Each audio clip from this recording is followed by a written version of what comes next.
આજે આપણે ઘરમાં રહેલા મસાલામાંથી બનાવીશું પનીરનું એકદમ સરસ હોટેલના ટેસ્ટ જેવું શાક. અહીંયા તમારે કોઈ પણ બહારનો મસાલો લાવવાની જરૂર નથી. માત્ર ને માત્ર એક રેસીપી છે. એ રેસીપી તમે નોંધી લો, શીખી લો. ખરેખર તમે બહુ સરસ મજાનું શાક, પંજાબી શાક એકદમ ઓછા ભાવમાં, ઓછા બજેટમાં ઘરમાં રહેલા મસાલામાંથી બનાવી શકો છો. એના માટે સૌથી પહેલાં તેલને આપણે ગરમ કરવા માટે મૂકીશું. આ સબ્જી આશરે 3 થી 4 વ્યક્તિ આરામથી ખાઈ શકે છે. 6 ચમચી તેલ લેવાનું છે. 6 ચમચી તેલની અંદર 200 ગ્રામ પનીર લેવાનું છે. 200 ગ્રામ પનીરને પહેલાં આપણે ફ્રાય કરીશું. આ આપણી રેસીપીની પહેલી પ્રોસેસ છે. નવી રસોઈ શીખતી દરેક મારી વહાલી બહેનો, આ રેસીપી મારી સખીઓ માટે છે, મારી બહેનો માટે છે કે જે લોકોને પંજાબી શાક ખાવાના શોખીન છે, પરંતુ ગ્રેવી મસાલા વગર એમની સબ્જી ઘરે ટેસ્ટી નથી બનતી. તો અહીંયા આપણે કોઈ પણ પ્રકારના ગ્રેવી મસાલા વગર એકદમ સરસ રીતે આપણે આ સબ્જી બનાવીશું. જોતા ખરેખર આખી રીત પૂરી જોજો. તમે આ રેસીપીનો વિડીયો જોયા પછી ચોક્કસ કહેશો કે વાત રૂપતીબેન બહુ સરસ મજાની રેસીપી છે. 2 મિનિટ સુધી પનીરને ફ્રાય કર્યા પછી આપણે પનીરને આવી રીતે કાઢી લેવાનું છે. આવા તેલમાંથી પનીરને બહાર કાઢવાનું છે. તો આ રેસીપી સ્ટેપ બાય સ્ટેપ જોજો, બહુ સરસ મજાની છે. રેસીપી એકદમ સિમ્પલ છે, એકદમ સરળ છે, પરંતુ માત્ર તમારા સૌ કોઈ માટે જ છે. એક સ્ટેપ તમારા માટે છે.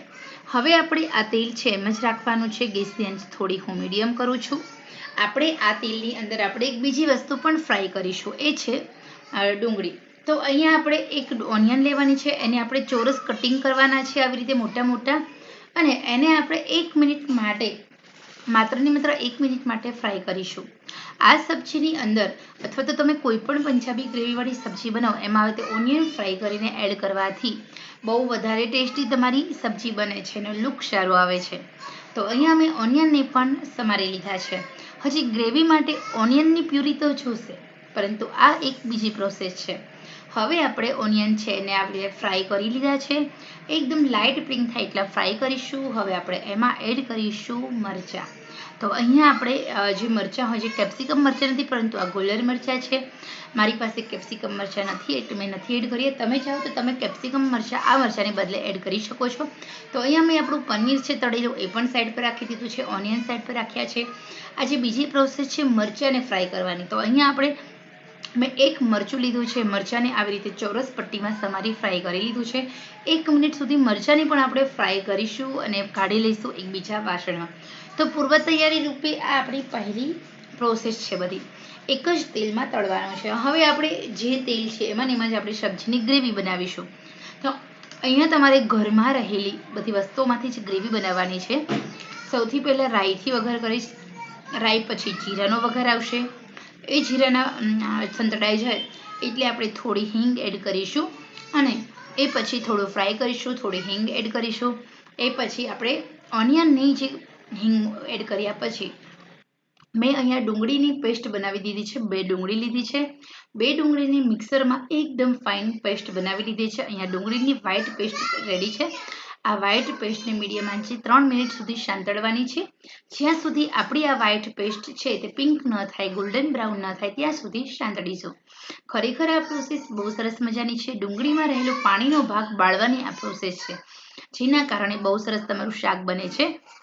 જો તમારું આ પેસ્ટ કાચી હશે ને તો તમે કાચી ડુંગળી ખાઈ રહ્યા છો ને એવો ટેસ્ટ આવશે. તો માટે અહીંયા આપણે આ પેસ્ટને બાળવી ખૂબ જરૂરી છે. તો હવે અહીંયા હું આ પેસ્ટને બાળી રહી છું. તમે જોઈ શકો છો ફ્રાય કરું છું. એમાં રહેલું ડુંગળીમાં રહેલો પાણીનો ભાગ છે એને બાળવાનો છે. એટલે પાણી બધું જ બળી જશે ને એટલે તેલ આપોઆપ છૂટું પડવા લાગશે. ત્યાં સુધી તમારે સાંતળવાની રહેશે. તો હવે આપણે 4 થી 5 મિનિટ સુધી આમ જ સાંતળી લેવાનું છે. તો અહીંયા તમે જોઈ શકો છો આપણી ડુંગળી એકદમ સરસ મજાની સંતળાઈ રહી છે. 3 થી 4 મિનિટનો ટાઈમ લાગ્યો. લાઇટ બ્રાઉન પેસ્ટ થઈ, તેલ છૂટું પડ્યું. તો હવે મેં અહીંયા 3 ટામેટા લીધા છે. મીડિયમ સાઇઝના. મોટા ટામેટા હોય તો 2 લેવાના છે. તો ટામેટાને આપણે એકદમ ઝીણા સમારી અને આવી પેસ્ટ બનાવી લીધી છે. ટામેટાની આ પેસ્ટમાં થોડું અમથું નમક એડ કરવાનું, જેના કારણે આપણી જે ટામેટાની પેસ્ટ છે એકદમ ઝડપથી ફ્રાય થઈ જાય. એમાં રહેલો પાણીનો ભાગ ઝડપથી બળી જશે. તમારો ગેસ ઓછો વપરાશે અને તમારે હલાવવું પણ ઓછું પડશે. તો હવે અહીંયા આપણે 4 મિનિટ સુધી ટામેટામાં રહેલો પાણીનો ભાગ બાળી દેવાનો છે.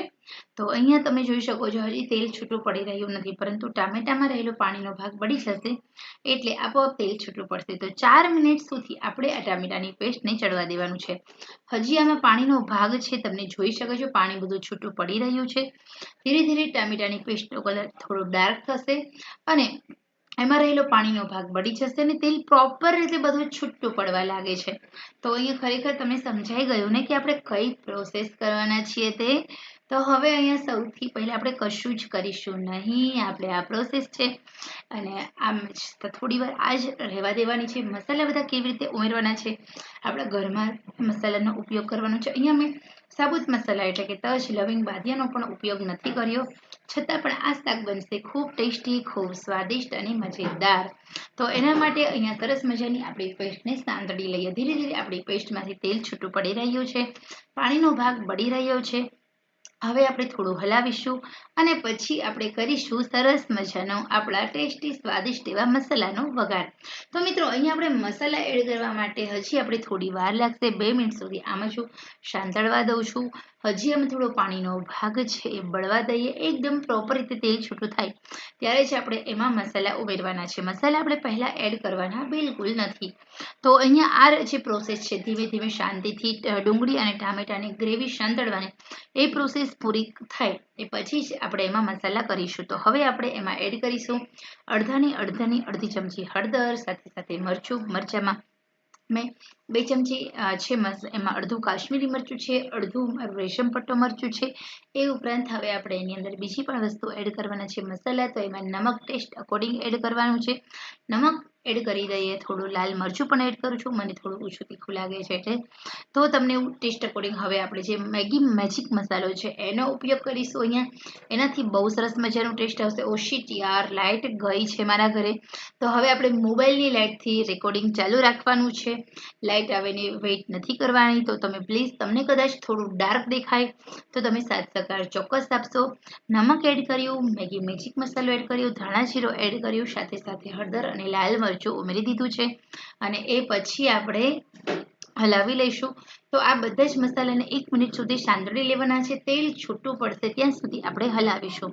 હવે આપણે એમાં અડધો ગ્લાસ પાણી ઉમેરવાનું છે. પાણીને થોડું આપણે એમ જ ખદખદવા દઈએ. તો અહીંયા આપણી પેસ્ટ છે 1 મિનિટ સુધી સંતળાઈ જાય, તેલ છૂટું પડે એટલે આપણે એમાં એડ કરવાનું છે પાણી. તો તમે જોઈ શકો છો અહીંયા તેલ એકદમ સરસ છૂટું પડે પછી જ આપણે પાણી ઉમેરવાનું રહેશે.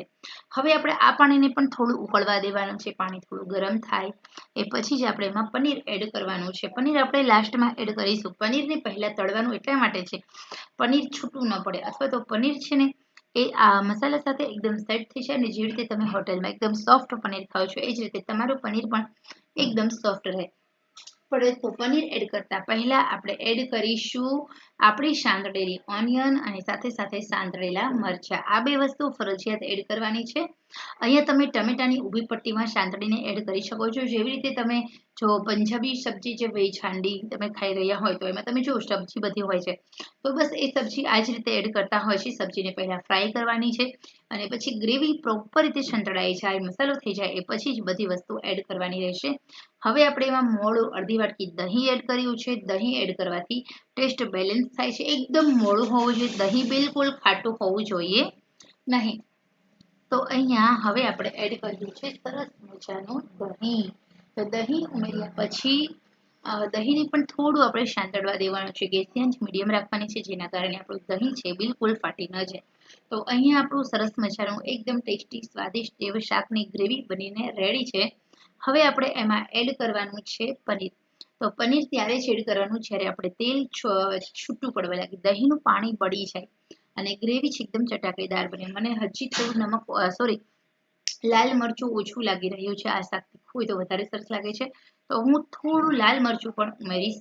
તો અહીંયા તમે જોઈ શકો છો એકદમ સરસ મજાની આપણી ગ્રેવી સંતળાઈ ગઈ છે. પાણીનો ભાગ ફરજિયાત બાળવાનો, નહીંતર શું થશે, તમે જ્યારે સબ્જી સર્વ કરશો ને તો પાણી છૂટું પડતું હોય છે, તો એ બિલકુલ થવા દેવાનું નથી. લાલ મરચું થોડું કાશ્મીરી એડ કર્યું, જેના કારણે લાલ ચટક કલર પકડાશે અને આપણી ગ્રેવી વધારે ટેસ્ટી બનશે. હવે અહીંયા એકદમ સરસ મજાની આપણી ગ્રેવી સંતળાઈ ગઈ છે. આ અમૃતસરી સ્ટાઇલનું પનીરનું શાક ખરેખર બહુ મજેદાર બને છે. ઘરે તમે આ જ રીતે કોઈ પણ પ્રકારની ગ્રેવી મસાલા વગર કે પંજાબી મસાલા વગર તમે જો ઘરે આવી રીતે મસાલા બનાવશો તો બહુ સરસ મજાનું તમારું આ સબ્જી બનીને એકદમ રેડી થઈ જાય છે. હવે આપણે એમાં પનીરના પીસીસ એડ કરીશું. બધા જ પનીરના પીસીસ એડ કરી અને લીડ કવર કરી 2 મિનિટ સુધી આપણે ઢાંકી દઈશું. કવર કરશું વરાળે આપણા પનીર વધારે સોફ્ટ થશે અને સાથે સાથે જે ગ્રેવી મસાલો છે, આપણે જે મસાલો કર્યો છે, બધા નમક છે, લાલ મરચું છે, એ બધા જ મસાલાને ગ્રેવીનો ટેસ્ટ આપણા પનીરની અંદર આવી જશે. તો અહીંયા આપણે હવે કશું જ કરવાનું નથી, માત્ર ને માત્ર હવે હલાવીશું. હલાવી લીધા પછી લીડ કવર કરીશું. લીડ કવર કરીને ફરી આપણે 2 મિનિટ સુધી આમ જ આ સબ્જીને ચડવા દઈએ. આમાં તમે કેટલા બધા વેજીટેબલ્સ એડ કરી શકો છો. તો થોડી થોડી ઊભી પટ્ટીમાં સમારેલી ફ્રાય કરેલી કોબીજ એડ કરી શકો છો, કેપ્સિકમ મરચાં એડ કરી શકો છો, સાથે સાથે એક લીલા વટાણા એડ કરી શકાય છે. એ ઉપરાંત ટામેટા હોય છે તો ટામેટાને પણ તમારે ફ્રાય બીજનો ભાગ કાઢી અને જે રેડ કલરનો ભાગ છે એને તળી લેવાનો છે અને ટામેટા પણ ઊભી પટ્ટીમાં એડ કરી શકો છો. તો તમારી બની જશે વેજ હાંડી. તો ખરેખર આપ સૌને આ પનીરનું સબ્જી કેવી લાગે છે તે મને જરૂર જણાવશો. પસંદ આવી હોય તો ચોક્કસ તમે પણ આવી રીતે પનીરનું શાક